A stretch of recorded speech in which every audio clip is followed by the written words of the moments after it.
आता ह्या FIR नुसार जे काही त्याच्यात मेन्शन केलेलं आहे त्यामध्ये असं दिसतंय की सर्वप्रथम संतोष लिंगाप्पा साने हे फॉर्म भरायला गेले असताना ज्या ठिकाणी बॅरिकेड लावले होते तिथून पुढं म्हणजे आपल्याला गाडी नेता येत नाही, त्यांनी गाडी पार्क केली असताना जे काही जे राष्ट्रवादीचे कार्यकर्ते होते त्यांनी त्या गाडीवरती पहिल्यांदा अटॅक केला. अटॅक करत असताना ह्याच्यामध्ये संदेश तानाजी साने यांनी हा फॉर्म हिसकून पळवण्याचा प्रयत्न केलेला आहे. परत ओंकार बहिरट, रोशन पानमन, उमाकांत बिरादार, माऊली उर्फ हर्ष साने असे अजून इतर 10 लोक होते त्या ठिकाणी.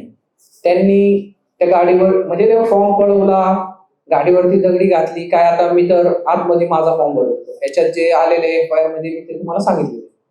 नंतर तेच उमेदवार परत त्यांना म्हणजे कदाचित मला माहित नाही त्यांनी पाठला किती जणांनी केला काय केला, ते जेव्हा दुसरा फॉर्म त्यांचा आणायला आले तर त्यानंतर परत अजून त्यामध्ये त्यांची संख्या वाढ झाली. आपण म्हणू शकतो जे टवाळखोर होते सगळे त्यांची संख्या वाढली.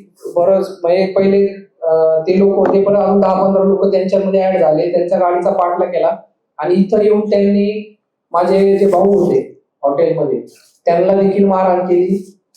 संतोषला म्हणजे अक्षरशः त्याच्यावरती 8-10 जण तुटून पडले होते. तर तेव्हाच म्हणजे माझे भाऊ पण तिथं पळत गेल्यावर त्यांना म्हणजे अक्षरशः म्हणजे बेसबॉलची दांडकी होती ते तर आहेच, ते तुम्हाला समजलं म्हणजे FIR मध्ये लोखंडी रॉड होते आणि त्यांनी जी दगड वीट तर अक्षरशः अशी फेकून मारली म्हणजे ते तिथं आहे आता म्हणजे काय पोलीस तपासात तुम्हाला सांगतील सगळे काय.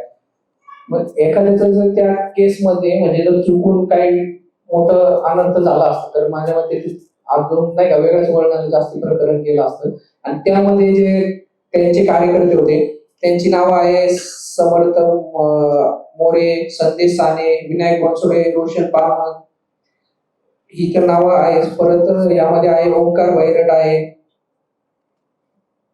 गणेश अवचिते आहे, जय पाटील आहे, अशी नावं आहेत याच्यामध्ये. आता तुमचा आक्षेप फक्त तुमच्या गाडीवर हल्ला केल्याच्या संदर्भात आहे का?